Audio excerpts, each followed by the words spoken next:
Well, Agency Enlightened is here, ladies and gents. I hope you enjoy this module as much as I enjoyed making it for you and delivering it to you today for free. Oh my God, for free from my heart and from the heart of all of humanity. Enjoy and know that I am no longer in business.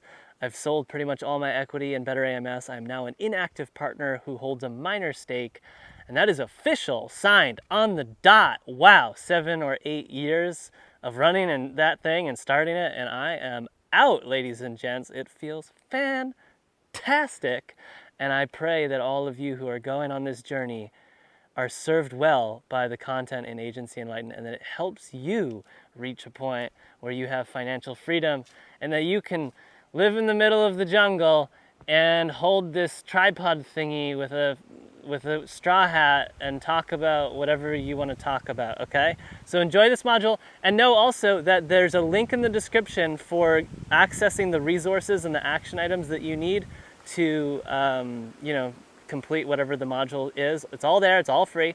And know that if you want to support the nonprofit that I'm starting called Satori, you can go in the link in the description and you'll be able to opt in to be notified when the Satori podcast goes live, which is going to be probably in a matter of 2 or 3 months or something like this. Real quick, before the module begins, you can just fast forward and skip this intro because it's going to be on the every single module intro if you don't want to know this. But Satori is a nonprofit dedicated or devoted to helping mankind realize the self by sharing God's word. So that's what I want to do, and that seems to be where all my energy is going these days. If that sounds interesting to you, you can go and check it out and drop your little email in the landing page thing, okay? Thank Jesus, Krishna, Buddha, Mary, and Mother Teresa, and all the great sages and avatars that walked on this earth. May it be so that all of what is spoken out of Satori is heard and understood by all of mankind, and that it is felt as the gift that it is from my heart, okay? Mwah! I love you all very much. Hey everyone, this is Destiny with Sean, and today we are diving into audit-based selling. So with audit-based selling, we're going to be going over teaching what we know and malpractice selling, and then we're going to be diving into the details with discovery calls, auditing, sales calls, both inbound and outbound, as well as deal management. So before covering the basics, I wanted to talk about a fundamental principle that we believe in at Agency Enlightened, and that is teaching what we know. So we're not going to put together modules on core concepts that we haven't tested internally, and a lot of what we're teaching is built off the foundation we've laid as we've scaled our agency. So the sales module is pretty fun to dive into because we've used this specific script and processes that we're covering today to close both small brands with solopreneurs that are only doing, a couple $100,000 a month. And we've also used it to sign and close deals with some of the largest brands in the space. Not only that, but the largest CPG brand in e-commerce. So everything that we're going to be diving into is really the principles that helped us with both of that deal management and deal flow. And again, we're not going to be covering anything we don't know. So when it comes to anything that's project-based, this module will not be designed for anyone offering that style of services. Everything we've primarily focused on to date is a recurring model in that we close deals with a recurring service with a typical high ticket offer. So anyone who's looking at closing project-based service, there's some fundamental philosophies that may still make sense, but this is not the best module to be looking at. If you do have that type of service, we highly recommend reading the Win Without Pitching Manifesto, as you can see here, and that will be the action item to buy and read this book. For everyone else who is selling any form of recurring service, this is going to be the perfect module for you. So the other core philosophy we wanted to cover is malpractice selling. So one of the things that we really believe in the space is only selling a service that we know can truly help people. We say no to more brands than we say yes to. Now, for one, it's just really good business to make sure you're diagnosing and or auditing a brand before ever moving forward with them. you need to make sure you can truly help them. But for the secondary, there's a lot of really terrible long-term second order consequences of closing deals when you think there's misalignment and or malpractice selling. So this is the perfect graphic to describe malpractice selling. And in the very beginning, you may not know what brands are the best fit, so you may struggle with this. But if you're closing deals with a ton of different people that you're not 100% sure you can help, those deals are going to start falling through the cracks and or leaking out of your bucket. And what will happen in our day and age, in our industry where everyone's connected, you have social, you have all of these opportunities to basically spread the word about your experience with a company. If you deliver a terrible experience and bad results for someone, you will very quickly experience a bad reputation in this space, as well as have to deal with client churn and poor lifetime value. So in order to mitigate client churn and a poor lifetime value, it really starts in the selling process. You have to get incredibly clear about the types of brands you want to work with. You need to figure out how to vet them very early on in the process. We recommend auditing their brands and then only sell to them if you know you can help. There's going to be a gray area. You're always going to have client churn. You're never going to be able to read a brand and or a personality type perfectly. But it is a lot easier to scale a company when you get really good at saying no, because then you're only focusing on the most ideal clients, which means your results are going to be better, the experience is going to be better, word of mouth is going to be better, and it's just going to 10x your company. So even though this is a kind of a small philosophy that we really started initially due to moral alignment, we realized it's just good business practice as well. So now that we've covered those two basics, we're going to dive into the full topic of the module, which is audit-based selling. So when we're talking about audit-based selling, what we're talking about is getting to know the potential brand or client before ever pitching them.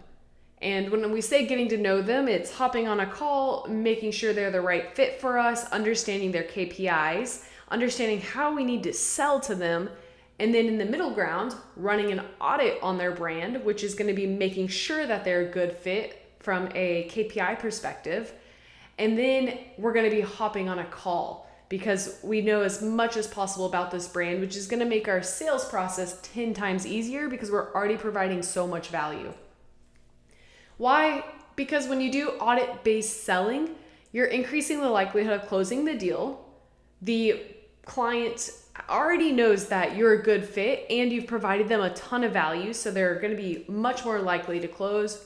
And it enforces high alignment due to diligence. You're checking to make sure the brand's a good fit before ever working with them, so it decreases the likelihood of churn later on.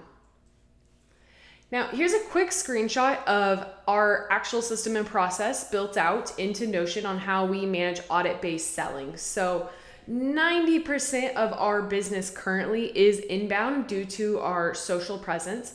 So when we have someone reach out to us, we typically check out their website, their social, their LinkedIn presence, their brand, and make sure that they look like they're the right size for us.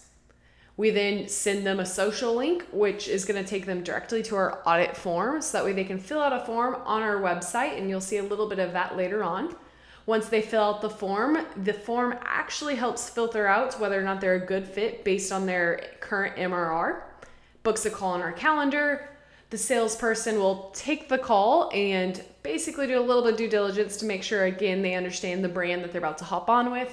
And then they'll dive into the discovery call, which is what we'll be talking about next. We'll access their accounts in order to pull a bunch of data. We'll run an audit, and then we'll hop into the sales call. Before diving into that, we have the discovery call. This is the first real touch point you have with a potential client, which makes it incredibly, incredibly important that you drive an amazing first impression. So the principles of the discovery call are to diagnose what they're looking for. What exactly does the brand need, and can we provide a solution to their need? This requires a ton of active listening. You have to be present. You have to listen to understand, not necessarily to respond or to engage. You have to build trust. You have to communicate in a way that makes the client feel comfortable telling you about their problems and that can establish a strong relationship. And it's non-linear. Our approach to sales is not highly systemized in that we focus on building a relationship, which requires a ton of listening and a ton of value added, and then going at the rate of our potential client. Since most of the people reaching out to us are from an inbound lead, that means they already have some familiarity with us. So it's not necessarily our job to sell them of our service. It's our job to sell them on our trust and our relationship building. So prior discovery call preparation, again, here's a quick system. Search for the brand on Amazon. Can you find it? Yes, no. Do they have a good brand? Yes, no. And that leads us to the actual discovery call flow. First, all prospects have a pain point or reason for coming onto the discovery call. Anyone who reaches out to you has a reason for reaching out. That is the diamond. It is typically one main pain point. They can tell us 10 reasons that they're leaving their other company and that they need our services, but usually there's only one main reason that they are reaching out. It is our job to dig deep and listen in order to figure out what that reason is. Not only is that going to help us make sure that the brand is highly aligned, it's also going to help us close the deal later on. So when we're hopping on a discovery call, these are the two vibes that we typically see in any form of sales capacity. We either see someone who's incredibly passive and needs us to take the lead of the conversation, or we see someone who is pretty aggressive and they know exactly what they're trying to get out of us. Knowing this helps lead the direction of the call. When it comes to a passive call, typically we open up with a statement somewhat like this. Tell me a bit about your brand, situation, and how you got started. So for us specifically, it's like, hey, super excited to talk to you about Amazon advertising. Would love to hear about your experience so far. I like to start out incredibly broad and then just shut up. I like to sit back and listen, and then once they start responding, I try to lead them into figuring out what their biggest problem is. What is your biggest struggle with PPC or Facebook ads or Google ads? What's your biggest struggle with your Amazon brand? What are your long-term goals? All of these questions are typically pretty open-ended because in the beginning phases, I really want a brand to open up and trust me, and then I can figure out their problems that way. Versus saying, what is your target ROAS?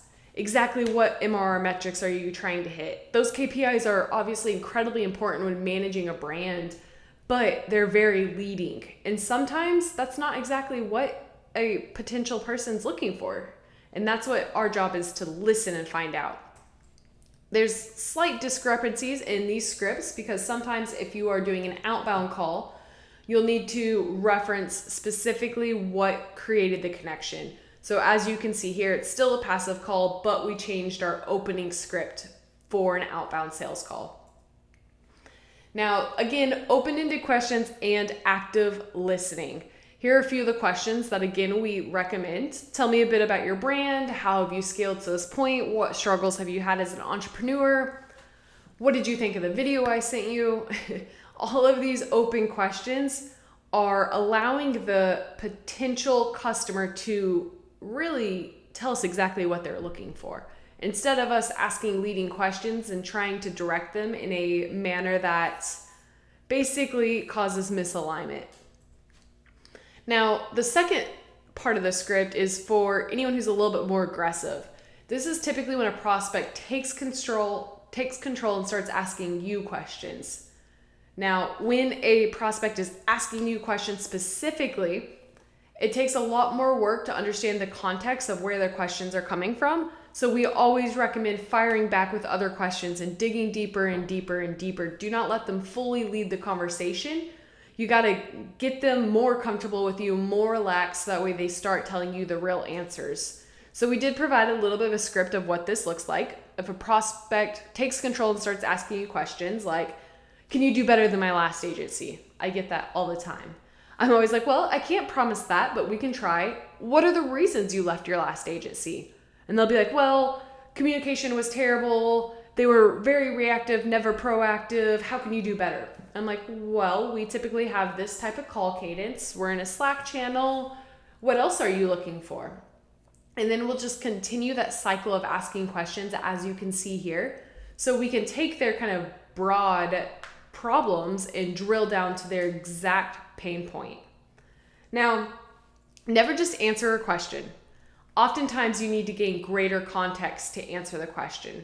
So as you can see here, this middle row shows the question that a potential prospect is asking us. And you can see how I word my response, which then leads into another question that allows me to dig deeper and deeper and deeper. So I know the exact pain point of why someone is looking for our service.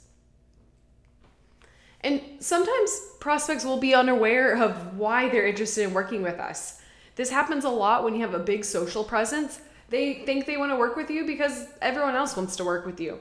That's why it's so important to dive in really, really deep here and make sure that we understand their pain points so we can help guide them to this.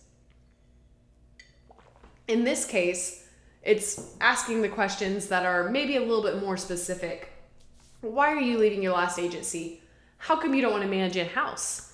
Is there any specific reason you want to work with us? Are there any KPIs that are incredibly important to you? This style of question will, again, help lead you to their pain point. And then it's, again, our job to listen.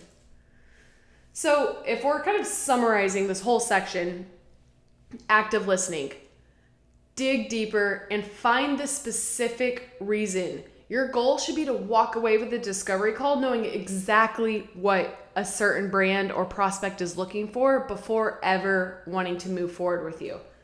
The second half is to make sure that the brand's actually highly aligned and you can potentially help them.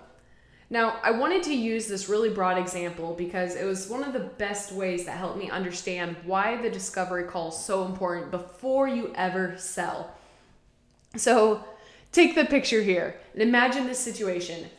Imagine that you have 4 kids and you're wanting to go buy a brand new minivan.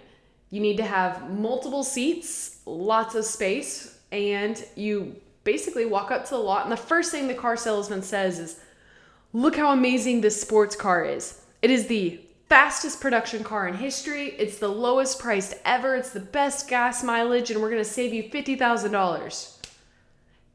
That's cool, right? But without knowing the context, it doesn't matter if it's the fastest car or the cheapest car on the lot.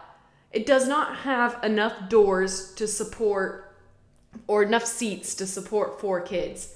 This is the same concept of the discovery call. We want to know as much as possible about our potential client so that way when we hop into the sales call, we can focus exactly on solving their need.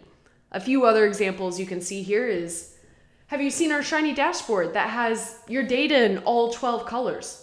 Well, hell, maybe the person we're pitching to is colorblind. None of that's gonna matter, but that's how most people open up with their sales calls. They push their features, they push their benefits, and they overwhelm their potential prospect. In reality, there's typically 1 to 2 pain points, and once you figure out what those are, your sales process is 90 times easier and a lot shorter. A few other quick call outs we had is there's a little bit of a difference in an inbound sales or inbound discovery call versus an outbound discovery call. For an inbound discovery call, the leads are warmer, there's more trust, there's a faster sales cycle. For an outbound discovery call, it's typically a colder lead, less trust, slower sales cycle. We still don't have much difference in either. As you know, our core principles are building very strong relationships, active listening, building trust. So both of those cover both aspects. The outbound process just may be a little bit slower because we have to prove ourselves a little bit more. So we may have to hit the value add a little harder. Here are 2 examples. So the discovery call script on the right will be an action item at the end of the module.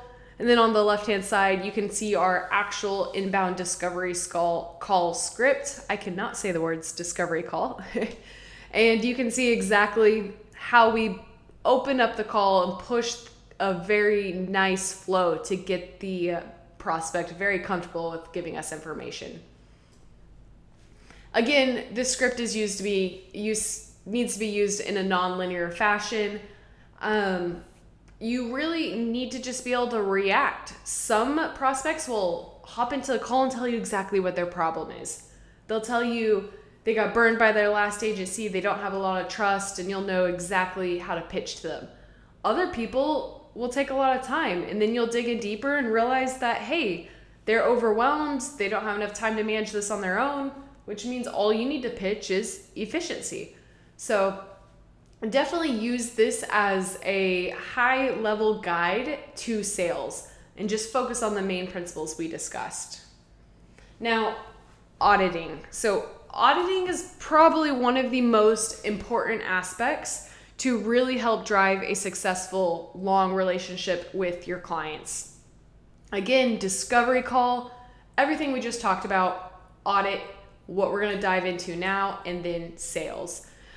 So a lot of the auditing actually begins on the discovery call, as you can tell. We dove into how you get really, really comfortable with your potential prospect. And by that call, you should know whether or not they're a good fit for you. We want to audit whether or not they're a good personality fit, whether or not their long-term KPIs are aligned with our forecast in this space, and just whether or not their brand goals align with us. And then the secondary step is the actual audit, where we dive into their data. Typically for us as an Amazon advertising agency, we ask the brand to send us quite a few reports that allows us to see their physical metrics that they're running with. And I'll show you what our audit looks like in a little bit. But the whole premise of it is to just dive deeper into the brand to make sure we can actually help them. 20% of the time, I hop in and I'll notice that a brand's doing a great job without us, and I will give them that feedback. Because the last thing I want to do is sign a brand that's already doing a good job, and then they're paying us monthly, and we're not driving any better results, and they churn, and again, our reputation declines.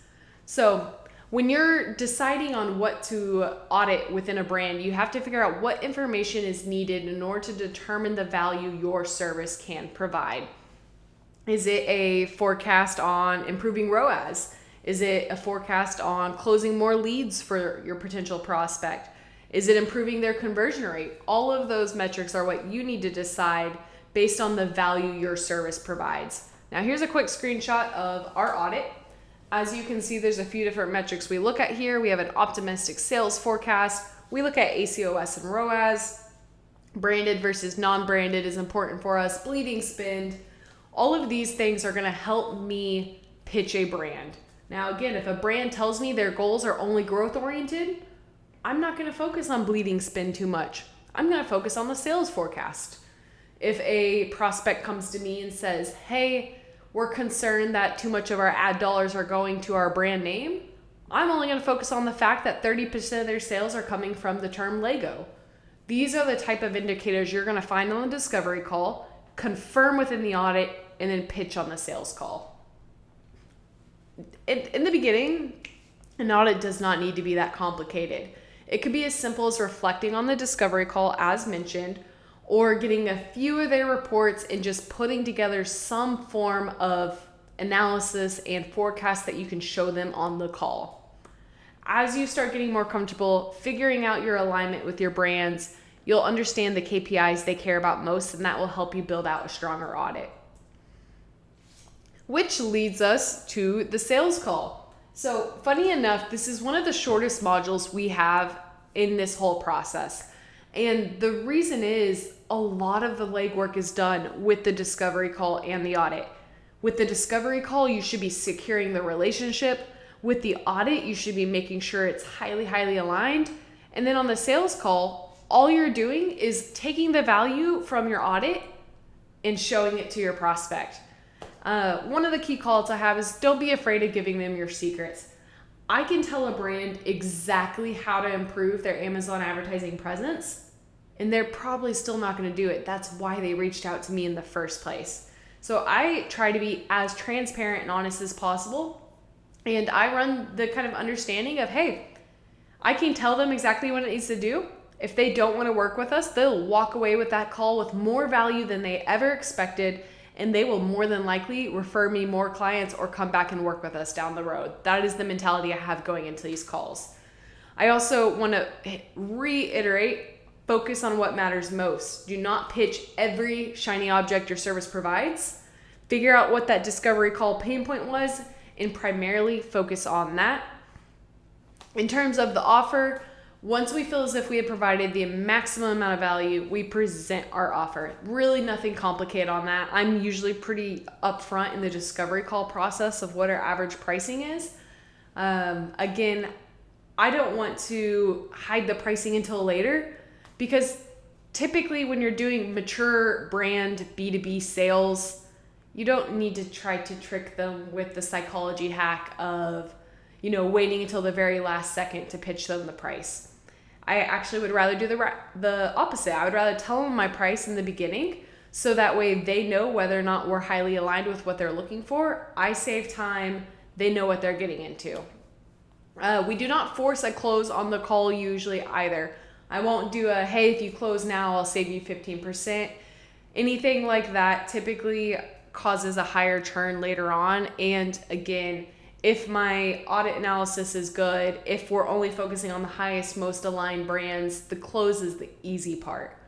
For the follow-up, I do like to keep a continuous touch points. Even on brands who, turn us down, I will typically have a cadence of following up without, applying too much pressure. It's just, hey, just wanted to reach out, see if we can answer any questions for you, help you out with anything. Again, relationship building has always been our focus within our sales process. Which leads us to deal management, the less fun aspect of any of this module. So there's a few different things we look at. We have an inbound form, which allows us to store all leads from the initial point of contact. We use ActiveCampaign and Pipedrive for this. We've actually recently transitioned to HubSpot, and we use Zapier for the majority of our integrations. CRM database, what do you use for long-term tracking? In the beginning, we used Excel, moved to Pipedrive, and again, now we're at HubSpot. Deal details. What are the core details you need to know for each deal? This is really important in the discovery call process. I don't record my calls in order to go back and really have a deep understanding of the brand. Instead, I focus on 3 main details that we'll dive into. Deal stage and timing. How do you track the stages of your deal, especially when you have a discovery call, an audit, a closing call? Some timeframes are a lot different across brands. So some of our largest prospects will have around a 3-month deal cycle. So that's going to affect our ability when we're tracking staging and timing. Some of our smaller brands will close within 24 hours. So these are the things that we need to keep track of. And then what is our follow-up cadence? What are we using to schedule? What type of contents, communication are we really having in that follow-up? So our inbound form is on our Better AMS site. One of the cool things about our form is it does help us filter brands and does due diligence for us. So one of the things that we ask is, are you focused on profitability or scale? That will give us a lot of insights before hopping onto the call. And then what is your current revenue? Anyone that is 8 figures and above automatically gets connected to my Calendly. Anyone that's 6 figures and below gets sent a very kind email letting them know that they're probably not at a big enough stage to work with us. And then anyone in 7 figures gets sent to a separate salesperson that will take that call and is really familiar with taking that mid-size brand call. This form also tracks directly with our what used to be Pipedrive and what is now HubSpot. So that way we can have all of our brands in a CRM. So what we have here is Pipedrive. Every single brand that goes to that form automatically links directly to Pipedrive, and they'll show up in the discovery call phase. And then it's my job to go in and move all of our deals as they go throughout the flow. Again, in the beginning stages, Excel can work perfectly fine. As your team starts to grow, you'll probably need something that allows for team tracking, which is why we went to Pipedrive. And then we end up upgrading to HubSpot just because of some of the other assets they provided. CRM details, again, instead of having to keep track of every single thing that was mentioned on the call, we typically focus on a few small things. What is the biggest pain point? How aligned is the brand with our goals? What is the relationship fit? So as you can see here, relationship fit good, brand fit perfect. Pain point time. So I know that I had a call with this brand and his biggest pain point was having time to manage his ads. That tells me when I go into the pitch, I focus on our team, our strategy, our thought leadership, and our efficiencies. And then that's up to you to decide what are your deal details that you need to keep track of. In the beginning, it's easy. But as you scale and you have other people hopping into your deal management, you have a longer life cycle, you'll need some form of tracking so that I can go say, hey, I had this discovery call 3 months ago. Here's the main focus. Deal stage and timing. So I showed Pipedrive again, but I want to really highlight the stages we have. So the first thing we have is conversing. Anyone that reaches out over social, we haven't had a call with yet. I want to keep track of that. Discovery call. This is probably the most important pipe within our Pipedrive is because it allows me to see who all has booked a call. The next step, pending access, we need access to their account, doing the audit, the sales call, proposal analysis. I have virus delay because I saw a lot of brands that had issues with COVID, so I create a separate pipe. But this timing is incredibly important, and as you can see, anything that is white has been followed up with. Anything that is red is a notification for me to follow up with. And I get to set the timing of these deals within Pipedrive.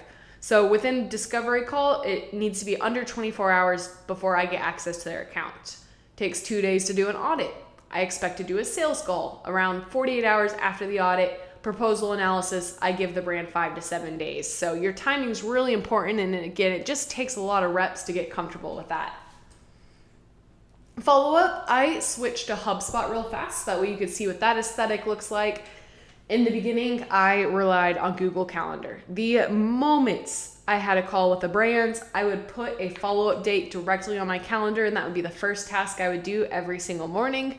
Now we use HubSpot. As you can see, I can put a task directly into my deals, books on my calendar, and it tells me exactly when I need to follow up. Also posted a screenshot of a brand that turned us away.